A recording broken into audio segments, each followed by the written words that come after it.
Questions et réponses sur le Japon. Tintin.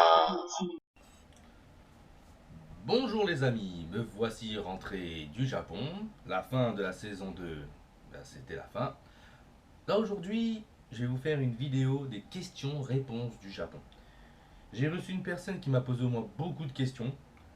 Et certaines personnes m'ont posé des questions de gauche à droite. Donc maintenant, je vais vous faire j'ai fait une liste, comme vous pouvez le constater, que j'ai noté, que j'ai écrit. Donc je vais commencer par la question numéro 1. Comment trouves-tu le Japon? Question numéro 1. Question numéro 1. Comment trouves-tu le Japon? Bah, pour moi, le Japon, c'est un pays totalement différent de la nôtre, qui est la France, qu'il faut visiter pour la toute première fois dans sa vie. C'est parti. Question numéro 2. Conseiller aux touristes.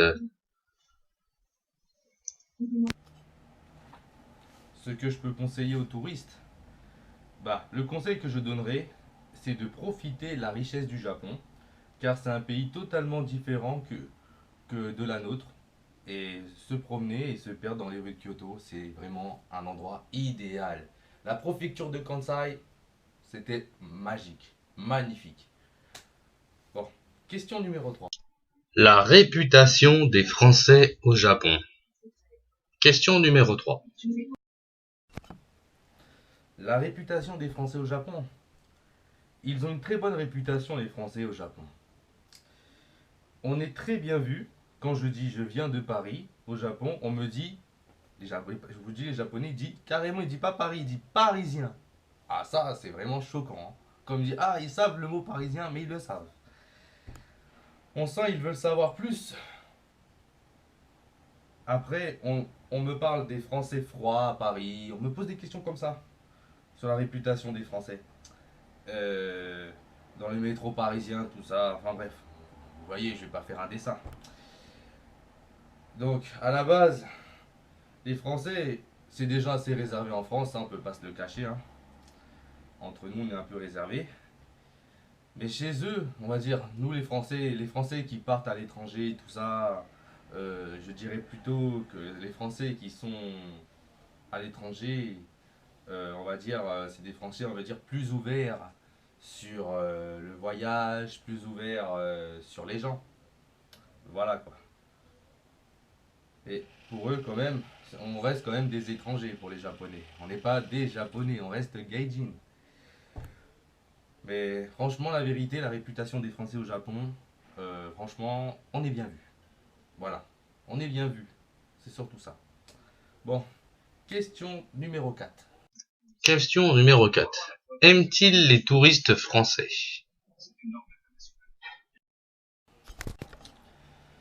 Aiment-ils les touristes français?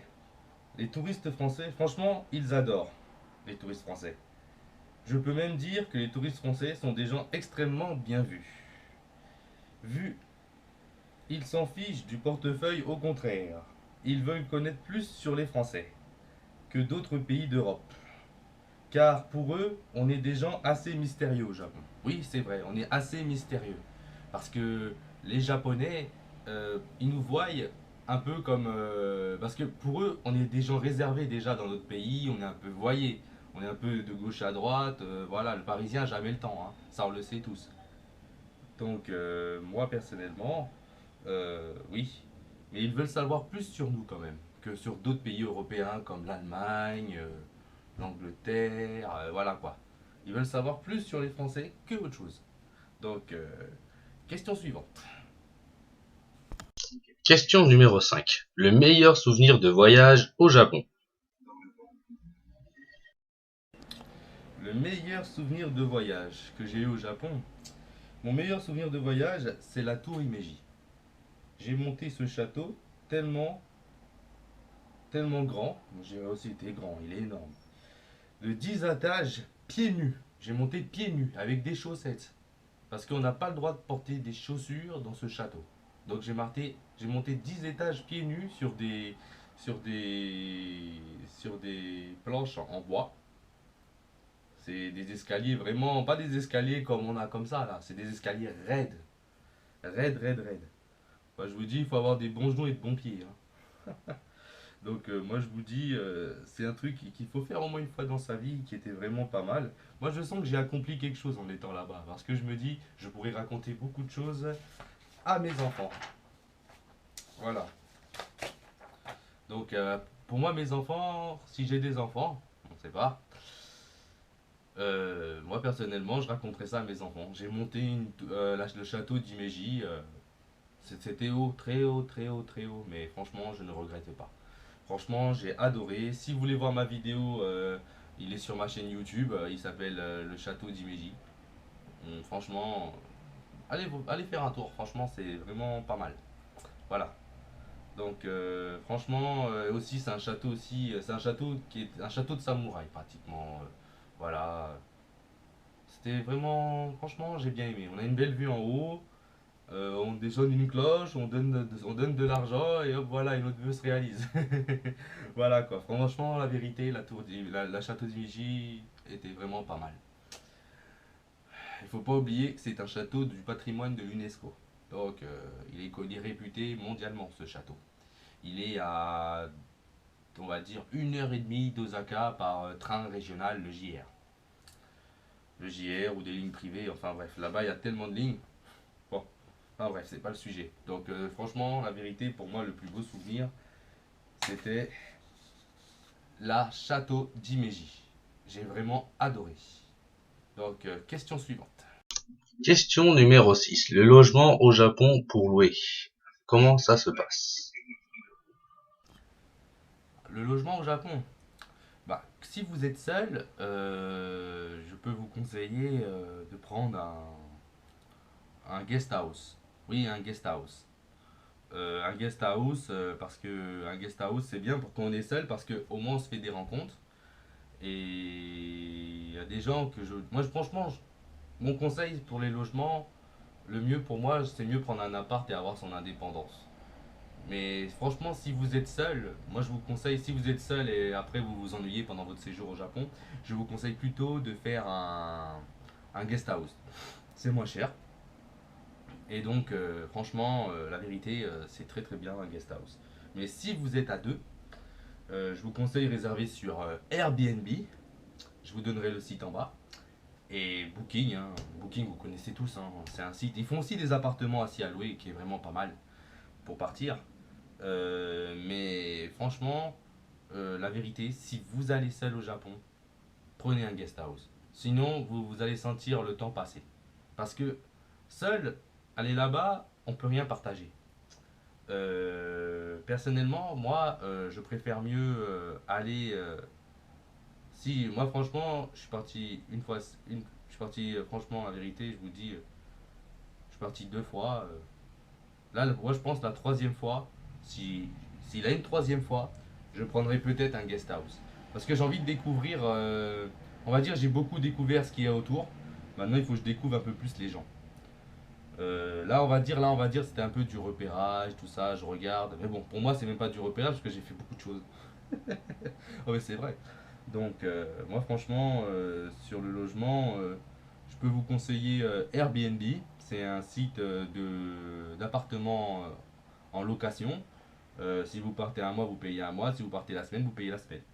Voilà. Et donc, moi, les Airbnb, je vous conseille parce que d'un côté, c'est un logement entre particuliers. C'est-à-dire, si vous venez, il vous expliquera ceci, cela. Voilà. Comparé Booking, c'est plutôt des hôtels-appartements. Donc, des hôtels-appartements, c'est plutôt. C'est comme un hôtel, mais à part, c'est un appartement. Moi, j'ai pris Booking cette année pour réserver. Si vous voulez, je vous donnerai le lien sur quel appart j'ai réservé, mais il est très très très demandé sur Osaka parce qu'il est très bien placé. En même temps, je vais faire un peu de pub. Donc, il s'appelle le Weekly Green in Namba. Voilà, il s'appelle comme ça. Et franchement, c'est un bon appartement. Euh, si vous êtes seul, il prend aussi, j'ai oublié de vous dire ça, cet appartement-là aussi qui est bien si franchement vous êtes vraiment un âme solitaire. ou ce genre de choses, ce que je peux vous conseiller, c'est prendre un appartement seul. Ils font des logements seuls, genre un lit seul, une cuisine seule, tout seul. Donc, moi, ce que je peux vous conseiller, c'est si vraiment vous êtes vraiment un âme seul, je vous conseille d'aller par Airbnb, non, par Booking, et prendre un logement seul. Il y en a aussi, il y en a. Mais Airbnb aussi, vous pouvez aller seul. Enfin bref, les deux, vous pouvez faire pareil. Moi, personnellement, j'ai dit les deux, c'est du pareil au même. À part Booking est plus connu que Airbnb, je pense. Mais personnellement, Airbnb, franchement, c'est vraiment pas mal. Mais bon, moi je préfère mieux Booking personnellement parce que, voilà, Booking c'est un truc qui est vraiment pas mal pour moi parce que c'est connu, voilà. Mais Airbnb aussi, on m'a dit des choses qui est vraiment pas mal aussi, voilà. Bon, je vais changer de sujet. Question suivante. Septième question. Comment les Japonais font la fête? Comment les Japonais font la fête? Bon, les Japonais, ils font la fête comme tout le monde, hein. Il n'y a pas un truc spécial. Ils vont en nightclub le week-end, surtout à partir du vendredi. Dès le vendredi, après les bureaux, ils veulent se déchaîner, ils vont en soirée. Il n'y a pas de souci sur ça. Ils savent s'amuser. Il a des videurs au milieu, il a des videurs, un peu comme en France. On rentre simplement dans un nightclub là-bas. Mais je vais vous dire, les prix d'un nightclub que j'ai vu là-bas, c'est de 3500 yens. Donc ça veut dire à peu près 1000. On va dire ça fait à peu près presque 30 euros. Et franchement, je suis parti, mais je pouvais pas filmer dedans, hélas, parce qu'on n'a pas le droit. Franchement, la vérité, pour le premier contact, franchement, c'était bien. Il n'y a rien à dire. Mais il faut que vous preniez une conso dedans. C'est presque obligatoire. Si vous prenez pas une consto, on va dire en tout, ça peut revenir à peu près à 8000 yens la soirée, quoi. Ça veut dire à peu près à 60 euros. Pratiquement, à peu près. Donc, franchement, si vous allez en faire la fête dans une nightclub au Japon, franchement, c'est bien. Mais personnellement, il faut pas trop traîner parce qu'il y a beaucoup de fêtards et vous savez très bien que les Japonais ils tiennent moins mieux à l'alcool que nous, l'Occident. Hein. Vous savez, nous on tient mieux que ces Japonais quand même hein, au niveau alcool. Mais bon, je vais pas rentrer dans les détails parce que euh, franchement, je peux vous dire, oui, ça va faire la fête. Mais que le week-end. La semaine, ils travaillent. Ils sont en costard cravate. Voilà. Bon, question suivante. À quelle période idéalement peut-on aller au Japon? Question numéro 8. À quelle période idéale peut-on aller au Japon? Moi, la période idéale, je dirais septembre. Septembre. Parce que, je vais vous dire, en juin et juillet, c'est la saison des pluies au Japon. C'est ce qu'on m'a dit. Hein. C'est la saison des pluies. Mais fin août, septembre, là, c'est vraiment la période idéale. Il fait ni trop chaud, ni trop froid. La température est entre 25 et 20 degrés. Franchement, le climat, il est moins pesant. C'est à peu près le climat méditerranéen si vous allez à cette période. Mais si vous allez au mois de juin et mois de juillet, je peux vous dire que c'est une période très très très très très tropicale. Parce que cette période-là, il fait très très très chaud. On sent l'humidité au mois de juin. Moi, je peux vous dire, le mois de juin, c'est une période très humide. Moi, je peux vous dire, moi-même, en étant assez costaud, tout ça, j'ai quand même un peu souffert, mais bon, il faut s'acclimater, comme on dit. Hein. Donc, moi, personnellement, oui, le mois de septembre, c'est le mieux. Franchement, le mois de septembre pour partir, c'est le mieux. Moi, je vous conseille septembre. Et parce que je vous dis, quand vous partez juin-juillet, le matin il fait au moins 25-26 degrés, l'après-midi il fait au moins 36-37 degrés. C'est vraiment la canicule avec l'humidité et tout ça. Et comparé au mois de septembre, le matin il fait 15-16 degrés, c'est agréable en se levant. Et après vers 25-26, on peut faire plus de choses. Vous vous sentez moins pesé. Et donc voilà. Donc moi je vous conseille mois de septembre. Mais à la rentrée c'est mieux. Voilà. Voilà. Donc moi je vous conseille à la rentrée pour partir au Japon. Si vraiment vous avez vraiment envie de partir, c'est la rentrée. Parce que moi je suis parti au mois de juin, juillet, parce que j'avais des choses à régler après derrière, c'est professionnel. Et donc moi je vous conseille plutôt au mois de septembre. septembre. Retenez bien, septembre. Là, pas de problème. Vous ne souffrirez pas de la chaleur, le climat, il est comme la Méditerranée. Je vous le dis tout de suite. Bon, question suivante. Question numéro 9. Y a-t-il des arnaques? Si ou lesquelles au Japon? Y a-t-il des arnaques au Japon? Moi, personnellement, au Japon, l'arnaque, je dirais plutôt, il n'y en a pas. Franchement, il n'y en a pas. Si vous êtes dans un resto, vous savez très bien, ils savent bien compter. Non, il n'y a pas d'arnaque au Japon. On peut pas se faire arnaquer, genre un exemple, l'autre est plus cher que ceci, l'autre est plus cher que cela. Mais une chose que je pourrais dire qu'il faut faire très très très très très attention au Japon, c'est surtout le soir. Le soir, c'est là, on va dire, où les gens ils peuvent vous arnaquer. Parce que je peux vous dire quelque chose. Au Japon, les restaurants, le soir, les prix augmentent. Ils changent de menu, ils mettent plus cher. Ils changent carrément de menu, ils mettent plus cher. Pourquoi il met plus cher le menu le soir? Voilà. À la base, moi je vais vous dire, je suis parti dans un resto le midi, je voulais partir le soir, je me suis dit, oula, le prix a augmenté, le menu a changé. Donc moi je me suis dit, euh, je n'irai plus au restaurant le soir. J'irai le midi, mais pas le soir. Le soir, je préfère mieux vous dire, me prendre une boîte de sushis au supermarché et manger tranquillement à la maison, quoi. Le soir, ouais, je préfère mieux ça. Sortir le soir, oui, sortir dans Osaka, c'est pas mal le soir. Idem pour Kyoto, pareil. Vous savez, le Japon, c'est ouvert 24 heures sur 24, donc on peut pas s'ennuyer. Même en étant à Tokyo, même en étant à Osaka, même en étant à Kyoto, c'est comme ça. Mais franchement, pour le plus d'animation le soir, c'est plutôt Osaka que Kyoto. Parce que Kyoto, on va dire, c'est plutôt la journée qui est plutôt pas mal à visiter. Donc, franchement, voilà quoi. Donc niveau arnaque au Japon, franchement, partez les yeux fermés, vous ferez jamais avoir.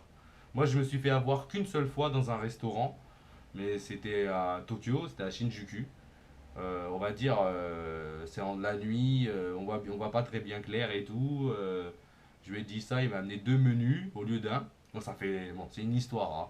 Donc, moi, je peux vous conseiller, à propos des arnaques, moi, je vous conseille euh, le midi, vous sortez, vous faites ce que vous voulez, mais le soir, si vous voulez aller dans un resto, vaut mieux prendre un petit sushi, manger léger, voilà quoi. Comme ça, non, vous ne ferez pas avoir dans la nourriture. Comme ça. Donc, moi, je vous dis, le soir, faites attention, c'est surtout les restaurants. Énormément les restaurants. Sinon, les supermarchés, tout ça, non, pas du tout. Hein, on ne se fait pas avoir. Il n'y a pas de magasin là-bas à la sauvette comme on voit en France. Non, il n'y a pas ça. Franchement, attends, non, dans mes souvenirs, non, il n'y a pas ça. Non, il n'y a pas ça. Pas du tout. Il n'y a pas de magasin à la sauvette. Ils ont tous, ils respectent très bien, ils respectent très très très bien ça. Donc non, il n'y a pas à se soucier de l'arnaque. Bon, question suivante. Comment marchent les visas au Japon en étant touriste? Comment marche le visa au Japon? Le visa au Japon, bah, dès que vous arrivez, vous allez recevoir un petit tampon. Attends, j'ai mon passeport, vous voyez. Dès que vous arrivez, vous recevrez un tampon comme ça, à l'immigration. Donc voilà, vous voyez le tampon, voilà. Dès que vous arrivez, vous recevez ça sur le territoire. Un petit questionnaire douanier et vous êtes sur le pays pour 3 mois. Et faire aussi très important, ils vous font des empreintes digitales. Donc non, non, non, vous n'avez pas à vous inquiéter. Vous pouvez aller au Japon sans visa, avec seulement avec un passeport français, ça suffit. Vous arrivez sur place, vous avez un petit questionnaire, vous dites vous venez en touriste, nanana, vous dites vous faites ci, vous faites ça, et le douanier vous laisse tranquille. Voilà, c'est pas pointilleux comme vous pouvez le constater, mais bon, personnellement, il y a des gens qui me disent j'ai peur avec le visa, ceci, cela. Non, il n'y a pas de problème de visa. Si vous restez pas plus de 3 mois, vous faites rester 2 mois, 2 mois au Japon, il n'y a pas de problème, vous rentrez chez vous en retour. Mais si vous restez plus de 3 mois, alors là, il peut vous expulser, interdit de territoire pendant 10 ans. Donc, ne jouez pas avec ça. Et je peux vous dire quelque chose, même si vous avez des idées assez farfelu. Les gens qui sont avec un visa périmé au Japon n'ont pas accès à l'hôtel. Parce que je peux vous dire, aux hôtels, la première chose qu'ils regardent, c'est la date du visa. Donc pour voir si vous avez le droit de vous séjourner au Japon normalement et pas en clandestinement. Donc voilà, donc respectez ça. Voilà, donc comment marche le visa au Japon? Bah, vous arrivez, vous avez l'immigration, vous prenez vos empreintes digitales, vous avez une petite question douanière, vous dites, vous faites les questions douanières, vous savez ce que c'est les douaniers, donc j'ai pas besoin de faire un dessin. Donc blablabla, après vous passez, vous êtes sur le territoire japonais de telle date à telle date, c'est écrit sur le passeport. Vous avez le droit de séjourner de telle date à telle date, c'est écrit dessus, voilà. Donc maximum c'est 90 jours, donc 3 mois. Et voilà, donc même s'il y a des gens qui se disent je peux revenir et repartir, j'ai un exemple comme aller en Corée ou en Taïwan, moi franchement, ça peut marcher une fois sur deux. C'est si ça marche, tant mieux, et si ça marche pas, bah vous êtes refoulé, vous vous êtes refoutu dans le prochain avion pour la France parce que vous avez profité. Donc si vous partez au Japon et vous voulez pas enchaîner, moi je vous conseille si vous partez en janvier, février, mars, même si vous partez en Corée une semaine et vous revenez au Japon, moi je vous déconseille parce que vous pouvez avoir des sérieux problèmes. Parce que si vous refoule, vous n'avez pas de justificatif, hop, prochain avion pour la France. Donc moi je vous conseille, si vous avez 3 mois, faites ça. Sinon, si vous voulez savoir, si vous voulez rester encore plus de temps au Japon que 3 mois au lieu de 1 an, moi je vous conseille plutôt de vous orienter à l'ambassade. Il va vous expliquer tout ça. Vous allez sur le site de l'ambassade, voilà quoi. Voilà, je vous ai expliqué. Je vous dis question suivante. Question numéro 10. L'âge légal au Japon. L'âge légal au Japon pour consommer de l'alcool, 20 ans. L'âge pour consommer de l'alcool est de 20 ans au Japon. Et la majorité est de 18 ans. Donc à 18 ans, on est majeur. Et à 20 ans, on a le droit de consommer l'alcool et le tabac. Voilà. Et donc, voilà. Donc moi, je peux vous dire, bon, nous c'est 18-18, eux c'est 18-20. Voilà. Bon, question suivante. Question numéro 11. Les banques au Japon, comment ça se passe? Les banques au Japon. Donc moi, ce que je peux vous conseiller à propos des banques, c'est de venir avec beaucoup d'espèces. Oui, oui, beaucoup d'espèces. Parce que le mieux, c'est avoir de l'espèce sur soi. Parce que quand vous tirez avec votre carte bleue dans une banque japonaise, et j'ai oublié de vous dire ça, quand vous voulez tirer de l'argent au Japon, c'est que dans les combini, comme les 7-Eleven ou La Poste. Je crois, j'ai entendu parler La Poste aussi. Leur poste à eux aussi, on peut tirer de l'argent avec une carte bleue Visa. Voilà. Donc, moi, ce que je peux vous conseiller, c'est de amener de l'espèce. Parce que j'ai fait un essai avec ma carte bleue de tirer 200 000 yens. Non, 20 000 yens, je veux dire. 20 000 yens, oui. 20 000 yens, soit 148 euros. Ils m'ont pris 8 euros de commission. 8 euros de commission pour avoir tiré 150 euros pratiquement. Donc ça fait l'équivalent de 20 000 yens. Donc moi, je vous dis tout de suite, c'est pas avantageux. Donc le mieux, c'est ramener avec de l'espèce sur vous et changer sur place votre argent. Parce que tirer de l'argent au Japon, c'est vrai que c'est une assurance, avoir de l'argent sur sa carte bleue, tirer ceci, cela. Mais sur le long terme, je vais vous dire quelque chose que les Japonais, ils utilisent très peu la carte bleue.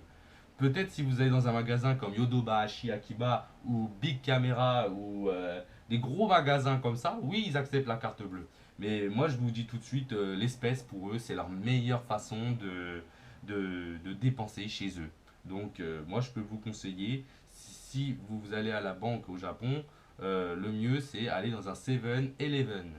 C'est une petite boutique où on achète à manger. Il y a toujours un distributeur d'argent dedans.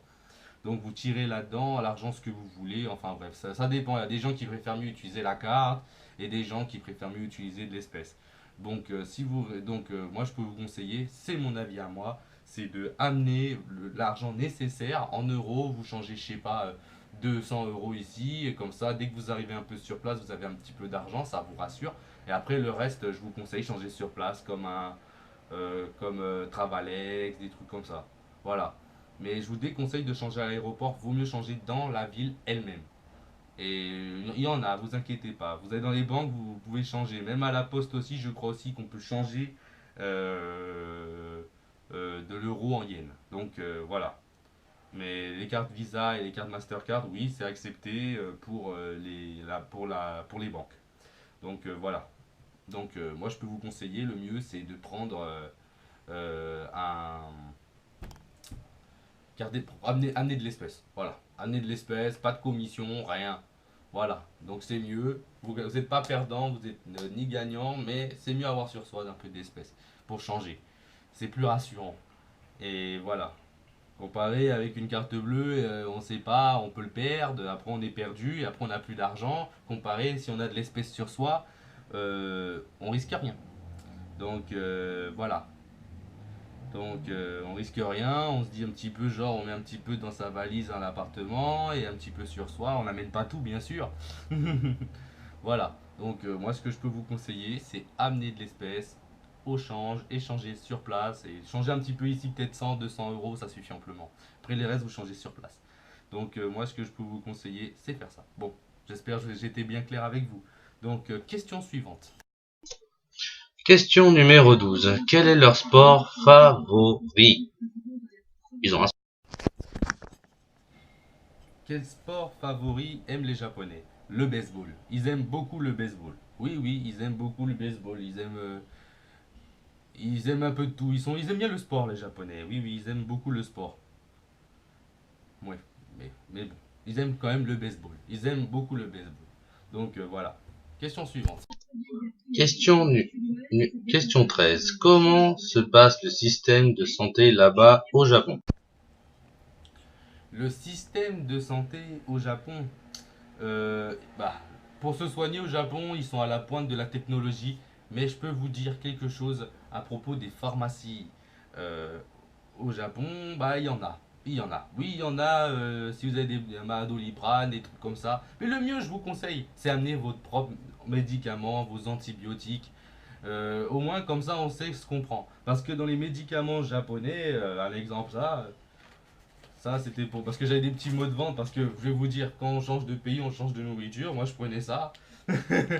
J'ai eu du mal à me conseiller, à m'acharner. Heureusement, ils savent un petit. J'ai eu de la chance de tomber de personnes qui savaient parler anglais, donc j'ai pris ça et pour des petites malles de ventre. Mais bon, c'était passager, hein, c'était pas grand chose. Parce que la nourriture, ça change, donc voilà. Donc franchement, niveau santé au Japon, franchement la vérité, ce que je peux vous conseiller, c'est amener votre propre médicament, comme du Smecta, du Doliprane, tout ce qui est mal de ventre, mal de tête. Voilà quoi. Moi, des antibiotiques, des trucs de nécessité, genre un spray nasal. Voilà quoi. Voilà. Donc tout ce qui est voilà. Donc tout ce qui est médicaments, ce que je peux vous conseiller, c'est prendre des antibiotiques. Voilà. Il n'y a pas autre chose à savoir. Voilà. Donc pour les petits bobos, amenez vos antibiotiques en France et ramener, voilà, donc c'est mieux. Parce que je peux vous dire, les frais médicaux au Japon, même si j'aimerais bien tester leurs urgences pour voir s'ils sont rapides, personnellement, tout ce qui est un petit rhume ou un petit truc, la vérité, le mieux c'est amener ses propres médicaments et se soigner sur place. Parce que c'est vrai que ça peut gâcher les vacances. Donc voilà. Moi j'ai eu plutôt des mal de tête et des maux de ventre parce que le climat et le changement, voilà. Donc le ventre aussi, voilà, ça peut contribuer avec le changement de nourriture. Donc voilà, donc question suivante. Question 14. Faut-il s'inquiéter des éruptions de volcans ou des tremblements de terre au Japon? Faut-il s'inquiéter des éruptions de volcans ou des tremblements de terre? Donc moi personnellement, je peux vous dire, j'ai subi une fois un séisme, c'était à Tokyo. On va dire, si vous êtes sur Tokyo, euh, c'est sûr vous allez le ressentir si vous restez pendant un mois ou deux. Ça, c'est sûr et certain, vous allez ressentir ce que c'est un séisme, hein. Ça, c'est sûr. Mais bon, personnellement, au début, ça surprend pour ce que c'est, ça dépend des régions. Si vous allez au Kansai, vous allez rien sentir du tout, parce que c'est vraiment plus au sud. Mais si vous êtes sur Tokyo, c'est là que vous allez ressentir les choses comme sismiques, quoi. Mais bon, ça peut être comme des choses graves ou comme des choses assez, assez violentes. Donc, moi, je peux vous conseiller, il faut pas vraiment craindre de ça. Dans la vie, comme on dit, même s'il y a ça, la vie continue, hein. Ouais, ce qu'il faut faire attention, on m'a toujours dit, c'est les typhons. Les typhons, oui, là, il faut rester chez soi. Il faut pas bouger, il faut laisser le temps passer. De toute façon, dans les pays tropicaux, ça a toujours été comme ça. Il faut être faire très très attention. Donc, moi, ce que je peux vous conseiller, c'est franchement à propos des éruptions et des tremblements de terre, franchement, il n'y a rien à craindre. Il n'y a rien à craindre, franchement, voyager les yeux fermés.